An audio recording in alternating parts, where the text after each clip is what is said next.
dentro do Vaticano de Castelo lá para comandar a igreja. Presta atenção aí. O Dom Bosco, o Álvaro Dom Bosco vai explicar agora para nós aí.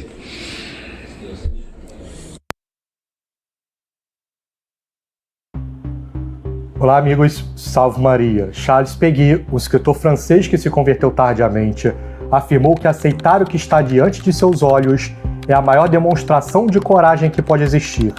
Neste sentido, parabenizamos os católicos de todo o Brasil que estão enfrentando publicamente os desmandos do cardeal Victor Fernandes.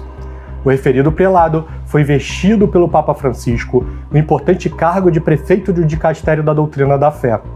E temos reportado todos os escândalos que envolvem o seu nome. Trata-se de um cardeal que possui acusações de homossexualismo feitas por um sacerdote argentino conservador. Estaba entre él y Víctor Manuel Fernández, que es el de La Plata, otro gay, otro afeminado. E por uma compatriota progressista. El Papa ha recibido y es amigo de gays, de trans, les está dando voz. No nos olvidemos que en un dicasterio de los más importantes y en todo el tema de protección ha puesto a uno que es gay y lo ha puesto en un cargo vaticano. E se tais acusações nunca desmentidas são verdadeiras, nós não podemos afirmar.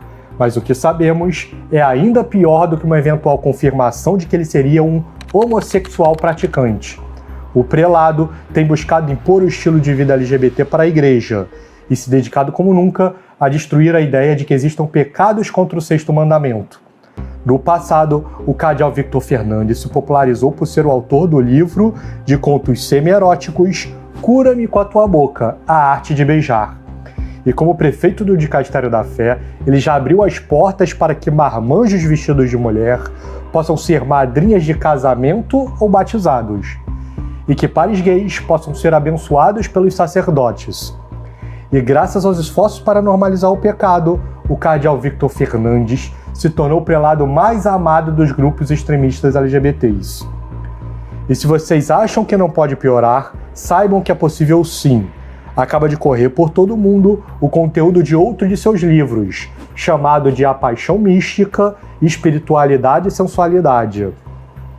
Nesta obra, o cardeal gastou 6 capítulos tentando reinterpretar a união mística dos santos com Deus em uma chave sexista, hormonal e genital.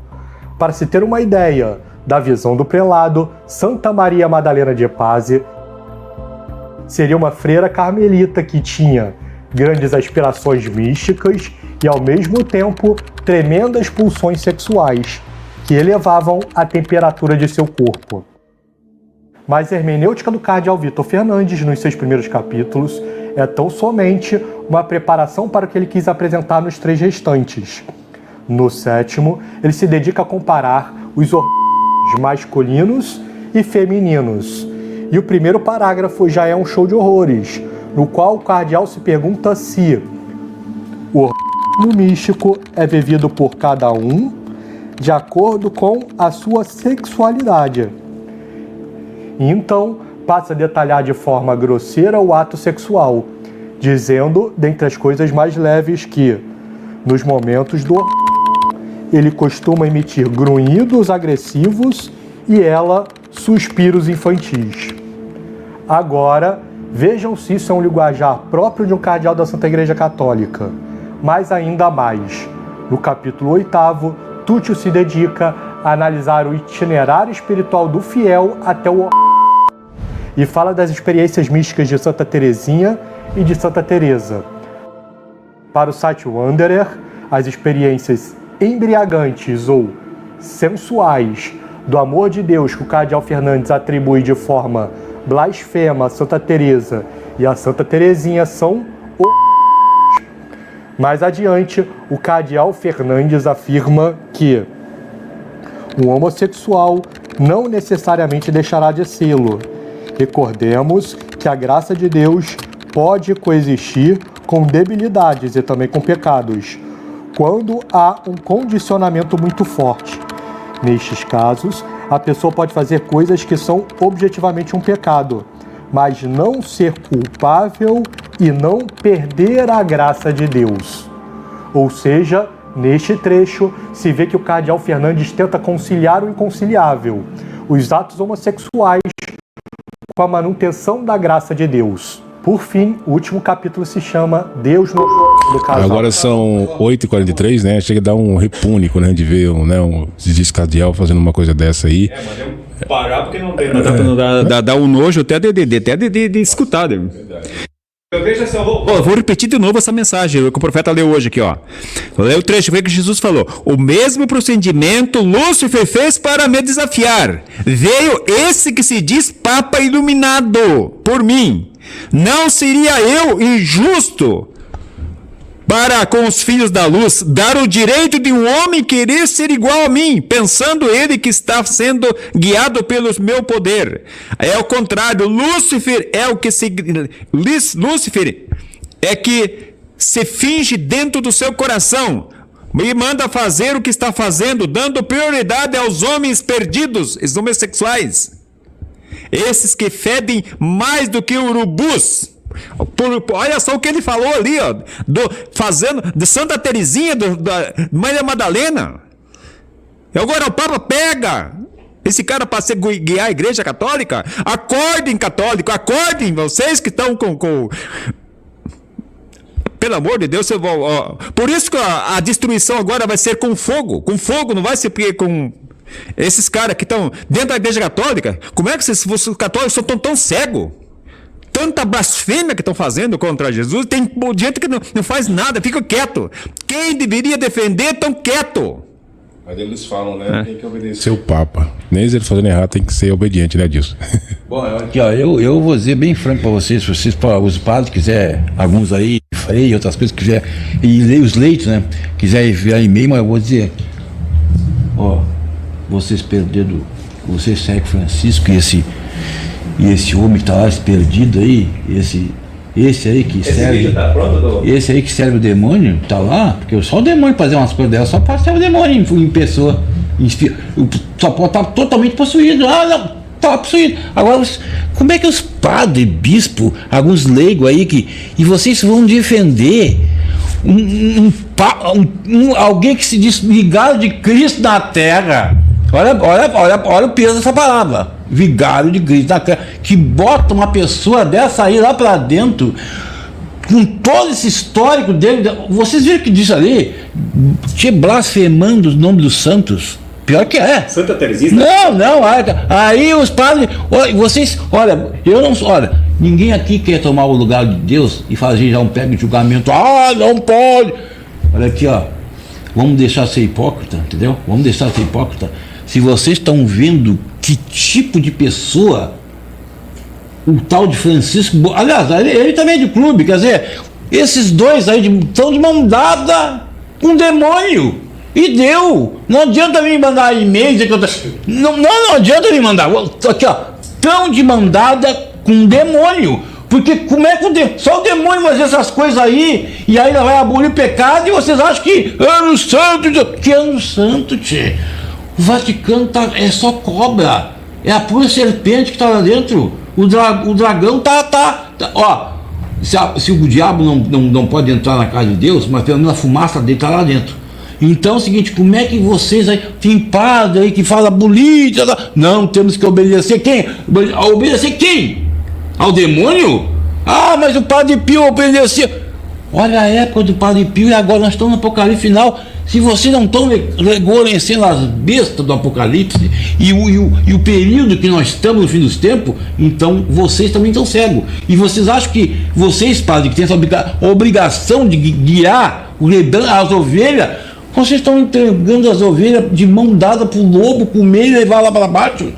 E aí vocês vão querer perdão depois? Vocês estão vendo o erro e estão fazendo assim, ó. Não, ele é o Papa, não. Mas como é Papa? Se um Papa santo, vigário de Deus, vai botar uma pessoa dessa para desabar toda, implodir a igreja de dentro para fora? E vocês querem ser perdoados? Não vão ser. Não é o justo. Pega a Bíblia, pega a Sagrada Escritura. Você não tem nem tempo para ler uma mensagem do profeta que sempre pregou a favor da santidade, para preservar a doutrina da igreja, e vocês não preferem aquele lá que está destruindo. Ó, aquilo ali é um coveiro do catolicismo. Ele está enterrando 2000 anos de sagrada tradição. Está enterrando, é um coveiro. E vocês vão enterrando todas as almas no inferno. É isso. Agora, o maior sinal para mim, fora aquilo que ele falou, que Jesus foi um fracasso na cruz, que não teve multiplicação dos 5 pães, que Judas não está no inferno, o maior sinal é esse dia do aniversário dele que aconteceu lá na Argentina. Pode colocar esse vídeo aqui. O maior sinal foi lá na Argentina, no dia do aniversário desse. No dia do aniversário do Papa Francisco, um raio, ou seja, dia 17 de dezembro, um raio atingiu o santuário de Nossa Senhora do Rosário de São Nicolau, ao norte de Buenos Aires, Argentina, terra natal de Jorge Mário Bergoglio / Papa Francisco, e atingiu em cheio a estátua de São Pedro, localizada na fachada do prédio. A imagem permaneceu intacta, mas literalmente o raio retirou das mãos de Pedro as chaves que ostentava. Inicialmente, a notícia dava conta de que também a auréola em forma de coroa havia sido destruída pelo raio, mas novas informações dizem que esta já havia sido removida antes da ocorrência. Isso aconteceu um dia antes da publicação do documento assinado por Papa Francisco, que autoriza as bênçãos a duplas homossexuais, decretando na prática que a igreja abençoa o pecado. Um observador atento destacou nas redes sociais que a mão direita usada para as bênçãos é a mão que na estátua de São Pedro foi pulverizada. Então nós temos aqui a imagem e as fontes mais seguras afirmam que a auréola já tinha sido removida antes desse incidente, talvez ali em alguma reforma para limpar ela, etc, etc. Mas no dia do aniversário do Papa Francisco, na véspera da publicação do documento Fiducia Supplicans, que causou comoção, escândalos no mundo inteiro e reações episcopais, como eu mostrei aqui no meu canal, mais de 11 países africanos, toda a igreja greco-católica ucraniana, episcopal da Polônia, boa parte de congregações e confrarias religiosas nos Estados Unidos, enfim, grandes reações contra este documento que autoriza bênçãos sacrílegas, contrariando outro documento da Santa Sé de 2021 que dizia que isto era impossível de ser realizado. Pois bem, em Buenos Aires, que é a terra que nasceu o Papa Francisco, no dia do aniversário dele, na véspera da publicação deste documento escandaloso e sacrílego, que infelizmente está levando, como eu vi depoimentos de pessoas aqui no meu canal, pessoas mais fracas na fé, pessoas sem tanta formação doutrinária, estão perdendo a fé e procurando viver a religião em contextos fora do catolicismo por causa destes escândalos promovidos pelo Papa. Nesse dia, cai o raio que destrói as chaves de São Pedro, desta imagem que é símbolo do poder e da autoridade pontifícia entregue por nosso Senhor Jesus Cristo para o príncipe dos apóstolos. Um elemento muito interessante que é o seguinte, eu vou colocar aqui a foto desta igreja e o próprio site O Fiel Católico nos explica. A localização da imagem no edifício torna praticamente impossível que um raio naturalmente atingisse. A estátua se localiza numa área baixa, que eu vou mostrar aqui com uma seta vermelha, ou seja, muito próximo do chão. E bem acima dela o prédio conta não com um, mas com 3 para-raios que protegem o entorno. Diversas matérias publicadas recentemente o demonstram, podemos vê-lo com clareza na imagem abaixo. Parece praticamente impossível não associar as coisas e não entender o claro sentido que pode haver por trás do fato. Impressionante que a imagem não tenha sido destruída, mas que exata e exclusivamente 2 símbolos da autoridade papal sobre a igreja tenham sido retirados por um raio. Mais impressionante que tenha acontecido na pátria de Francisco, no dia do seu aniversário e um dia antes do seu maior escândalo feito até hoje. Na própria reportagem do site O Fiel Católico, para todas as pessoas que procuram se cegar de má fé, de má vontade, ainda tentam impugnar a veracidade que sim, que houve um raio que destruiu as chaves de Pedro na imagem, temos aqui a explicação das fontes. O site O Fiel Católico entrou em contato diretamente com o santuário, que pelo canal de atendimento confirmou em nome dos padres a notícia, embora não compactuem da interpretação que está sendo dada. Eu já falo da interpretação. Os sacerdotes emitiram um comunicado público que rejeita... Tá aí, agora, né, você imagina o que Deus está querendo transmitir através desse raio, desse sinal. Aquele dia que o Francisco tomou posse lá no Vaticano, caiu um raio na cúpula da igreja. Tudo isso é uma mensagem que Deus está passando para todos nós, né, senhor? O dia que saiu o vento 16, então caiu o raio. Isso mesmo, perdão. Pode falar. Então, o Dr. Cid escreveu assim, ó. além da maioria não professar mais a fé católica, hoje na Europa está vivendo mais de 200 igrejas por mês, está vendendo mais de 200 igrejas por mês para pagar indenizações de pedofilia. Pior que esta que está acontecendo é multicumenização na Europa, estava aqui, ó, a destruição da família, o homossexualismo, a libertação das drogas, a redução taxa de fertilidade e a praga do aborto. Materialmente, a cultura dos países europeus vão desaparecer num futuro próximo. Se fala nos próximos 10 a 15 anos. Segundo um estudo divulgado recentemente na Europa, vão ser substituídos pelos muçulmanos. Mais de 20 milhões de invadiram os países europeus. E o estupro e a violência já estão em níveis de guerra irreversíveis. Não tem como inventar isto. O berço da civilização ocidental, devido não ter obedecido aos pedidos do céu, como foi explicado pelo padre Rômulo, naquela homilia que fala sobre a Revolução Francesa e o terceiro segredo de Fátima, estão irreversivelmente se cumprindo. Tudo isto está tudo explicado nas mensagens do Santo Profeta Pedro II, o livrão da Palavra Viva de Deus. Entre no site e leiam, antes que seja tarde demais. Viva o nosso querido amigo, patriarca, Santo Profeta Pedro II. Bendito que vem em nome do Senhor.